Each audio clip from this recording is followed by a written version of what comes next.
Quetta chamber of commerce میں مالی سال 2025 سے 26 کے وفاقی بجٹ کی براہ راست تقریر دیکھی گئی اور چیمبر آف کامرس کے عہدیداران نے بجٹ پر رد عمل دیتے ہوئے پریس کانفرنس کا انعقاد کیا۔ اس موقع پر chamber of commerce and industry کے صدر حاجی محمد ایوب مریانی نے کہا کہ یہ بجٹ مشکل معاشی حالات میں پیش کیا گیا، جس میں حکومت کی سنجیدہ کوششیں نظر آتی ہیں۔ ساتھ ہی انہوں نے اس بات پر زور دیا کہ افغانستان اور ایران سے زمینی تجارت پر عائد مجوزہ 15% ویلیویشن ٹیکس پر نظر ثانی کی جائے۔ برآمدات کا ہدف $39 ارب اور درآمدات کا ہدف $65 ارب رکھا گیا ہے۔ ان درآمدات میں سے 15% زمینی راستوں کے استعمال کے ذریعے ہو اور ہم اس کے لیے ویلیو ایڈیشن ڈسکاؤنٹ کی سہولت کی امید رکھتے ہیں تاکہ زمینی تجارت کو فروغ ملے۔ ایف بی آر کا 14,131 ارب روپے کا ٹیکس ہدف ایک قابل حصول ہدف ہے، بشرطے کہ اصلاحات کا مؤثر نظام نافذ کیا جائے۔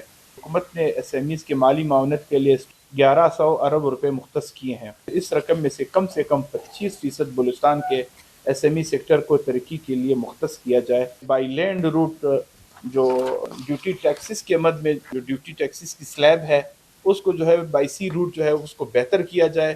25 سے 30 ایسے آئٹم جو دونوں ممالک سے ایران اور افغانستان سے آتے ہیں ان کو 15 سے 20% وہ ایک ریفارمز کیا جائے تاکہ بارڈرز پہ جو ہمارے صورتحال ہے، لوگ بے روزگار ہو رہے ہیں ان کو ایک بہتر روزگار کا موقع فراہم ہوگا اور لوگ وہ لیگل بزنس کی طرف آئیں گے۔ دوسری جانب چیمبر آف کامرس کے سینئر نائب صدر اختر کاکڑ نے کہا کہ چمن تا کوئٹہ شاہراہ کی تعمیر کے لیے فنڈز مختص کرنے پر حکومت کے مشکور ہیں، تاہم بلوچستان کو جس توجہ کی ضرورت ہے وہ اس بجٹ میں نظر نہیں آ رہی۔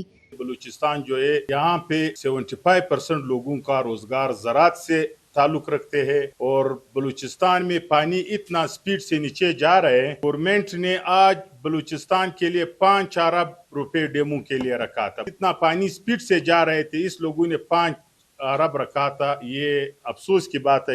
اس کا واحد حل ذریعہ زراعت ہے۔ 100 درخت بلوچستان کے ہر بندے کے لیے ایک فیکٹری ہے۔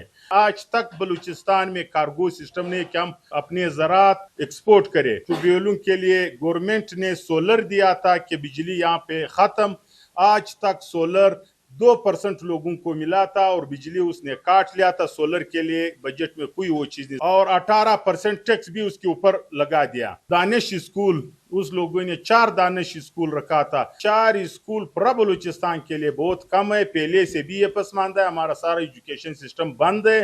چیمبر آف کامرس کے دیگر رہنماؤں نے بھی حکومت سے مطالبہ کیا کہ وہ بلوچستان کے زمینی حقائق کو مد نظر رکھتے ہوئے فوری اقدامات کرے اور بارڈر ٹریڈ، تعلیم، توانائی اور زراعت کے شعبے میں بلوچستان کو برابر کا حصہ دے تاکہ بلوچستان حقیقی معنوں میں قومی ترقی میں اپنا کردار ادا کر سکے۔